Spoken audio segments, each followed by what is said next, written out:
नमस्ते साथियों। आज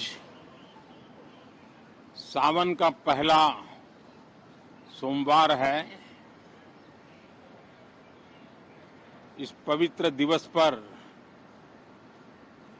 एक महत्वपूर्ण सत्र का प्रारंभ हो रहा है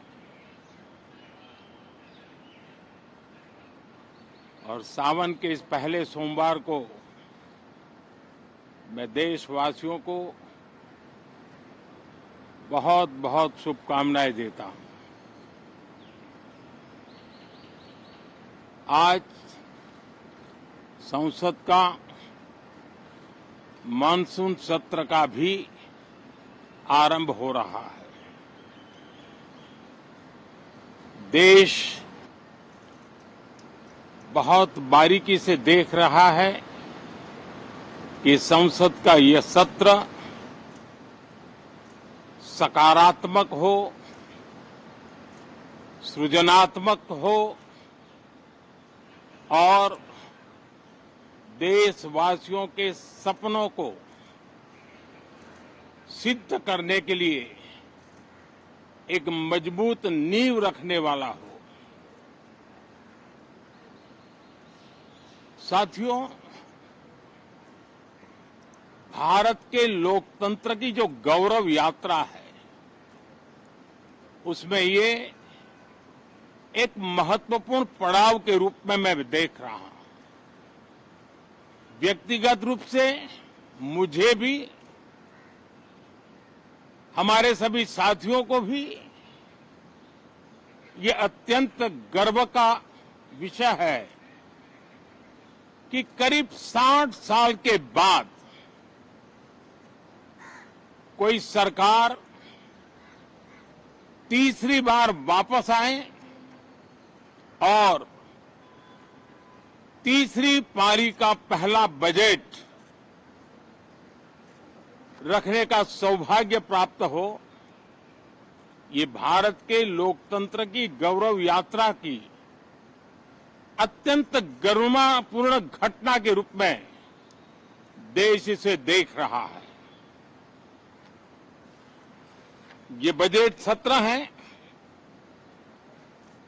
मैं देशवासियों को जो गारंटी देता रहा हूं, क्रमशः रूप से उन गारंटियों को जमीन पर उतारना, इस लक्ष्य को लेकर के हम आगे बढ़ रहे हैं। ये बजट अमृतकाल का एक महत्वपूर्ण बजट है। हमें 5 साल का जो अवसर मिला है, आज का बजट हमारे उन 5 साल के कार्य की दिशा भी तय करेगा और ये बजट 2047 जब आजादी के 100 साल होंगे तब विकसित भारत का जो हमारा सपना है, उस सपने को पूरा करने की मजबूत नींव वाला बजट लेकर के हम कल देश के सामने आएंगे। हर देशवासी के लिए एक गर्व की बात है कि भारत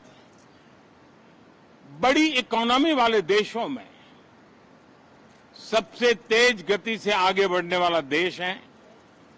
गत 3 वर्षों में लगातार 8% ग्रोथ के साथ, 8% ग्रोथ के साथ हम आगे बढ़ रहे हैं, हम ग्रो कर रहे हैं। आज भारत में पॉजिटिव आउटलुक, इन्वेस्टमेंट और परफॉर्मेंस एक प्रकार से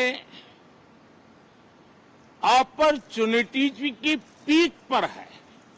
ये अपने आप में भारत की विकास यात्रा का एक अहम पड़ाव है। साथियों, मैं देश के सभी सांसदों से, किसी भी दल के क्यों न हो, मैं आज आग्रहपूर्वक कहना चाहता हूं कि हम गत जनवरी से लेकर के हम लोगों के पास जितना सामर्थ्य था, उस सामर्थ्य को लेकर के जितनी लड़ाई लड़नी थी लड़ ली। जनता को जो बात बतानी थी बता दी। किसी ने राह दिखाने का प्रयास किया, किसी ने गुमराह करने का प्रयास किया, लेकिन अब वो दौर समाप्त हुआ। देशवासियों ने अपना निर्णय दे दिया। अब चुने हुए सभी सांसदों का कर्तव्य है, सभी राजनीतिक दलों की विशेष जिम्मेवारी है कि हमने दल के लिए जितनी लड़ाई लड़नी थी लड़ ली। अब आने वाले 5 वर्ष के लिए हमें देश के लिए लड़ना है, देश के लिए जूझना है, एक और नेक बनकर के जूझना है। मैं सभी राजनीतिक दलों से भी कहूंगा कि आइए हम आने वाले 4 साढ़े 4 साल दल से ऊपर उठ करके सिर्फ और सिर्फ देश को समर्पित होकर के संसद के इस गरिमापूर्ण मंच का हम उपयोग करें। जनवरी 29 जब चुनाव का वर्ष होगा, आप उसके बाद जाइए मैदान में, सदन का भी उपयोग करना है कर लीजिए। वो 6 महीने जो खेल खेलने खेल लीजिए, लेकिन तब तक सिर्फ और सिर्फ देश के गरीब, देश के किसान, देश के युवा, देश की महिलाएं, उनके सामर्थ्य के लिए, उनको एम्पावर करने के लिए जन भागीदारी का एक जन आंदोलन खड़ा कर करके 2047 के सपने को पूरा करने के लिए हम पूरी ताकत लगाए। मुझे आज बहुत दुख के साथ कहना है कि 2014 के बाद कोई सांसद 5 साल के लिए आए,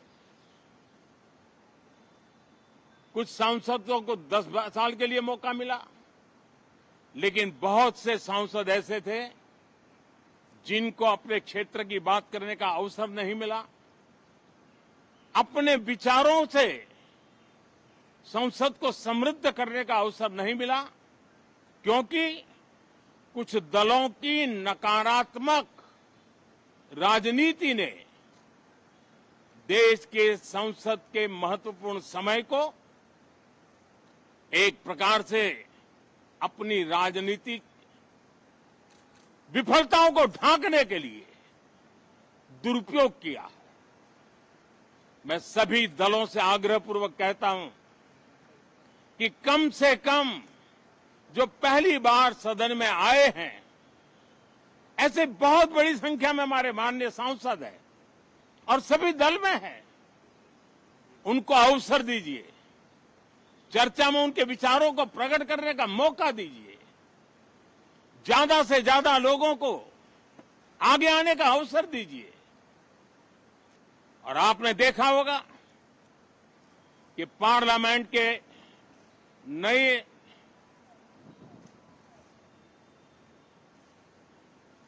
संसद गठन होने के बाद जो पहला सत्र था, 140 करोड़ देशवासियों ने बहुमत के साथ जिस सरकार को सेवा करने का हुक्म किया है देशवासियों ने, उसकी आवाज को कुचलने का और लोकतांत्रिक प्रयास हुआ। 2.5 घंटे तक देश के प्रधानमंत्री का गला घोंटने का, उनकी आवाज को रोकने का, उनकी आवाज को दबाने का लोकतांत्रिक परंपराओं में कोई स्थान नहीं हो सकता है और इसका कोई पश्चाताप तक नहीं है, दिल में दर्द तक नहीं है। मैं आज आग्रहपूर्वक कहना चाहता हूं, देशवासियों ने हमें यहां देश के लिए भेजा है, दल के लिए नहीं भेजा है। ये सदन दल के लिए नहीं, ये सदन देश के लिए है। ये सदन संसदों तक की सीमा तक नहीं है, 140 करोड़ देशवासियों की एक विराट सीमा करके ये लिए है। मैं विश्वास करता हूं कि हमारे सभी माननीय सांसद पूरी तैयारी के साथ चर्चा को समृद्ध करेंगे। कितने ही विरुद्ध विचार होंगे, विरुद्ध विचार बुरे नहीं होते हैं, नकारात्मक विचार बुरे होते हैं। जहां सोचने की सीमाएं समाप्त हो जाती है, देश को नकारात्मकता की जरूरत नहीं है। देश को